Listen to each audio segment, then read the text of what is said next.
Assalomu alaykum futbol muxlislari. Bugun sizlar bilan futbol olamidagi eng so'nggi yangiliklar bilan tanishib chiqamiz. Agar kanalimizga obuna bo'lmagan bo'lsangiz, obuna bo'ling va ushbu videoga kanalimiz rivoji uchun like bosishni unutmang.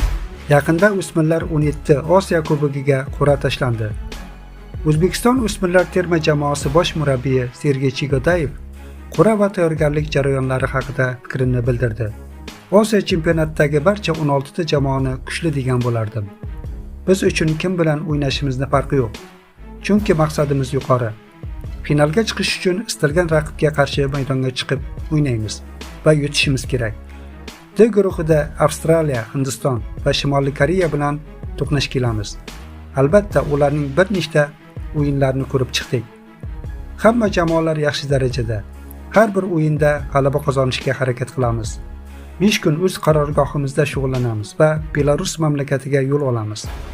Rivojlanish kubogi xalqaro turnirida qatnashamiz. U yerda ham yaxshi raqiblar bor. Belarus, Ozarbayjon va Rossiya bilan bir guruhdan joy oldik. O'ylaymanki, Osiyo kubogiga yaxshi tayyorgarlik vazifasini o'tab beradi, dedi Sergey Chigodayev. Bugun Angliya kubogi 4-bosqichi doirasida Manchester City Salford Cityga qarshi o'yin o'tkazadi.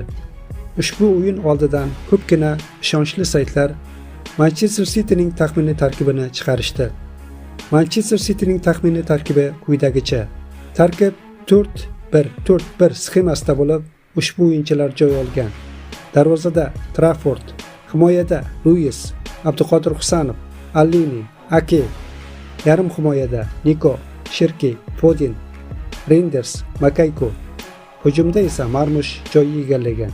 Ushbu o'yin Toshkent vaqti bilan soat 20:00 da start oladi.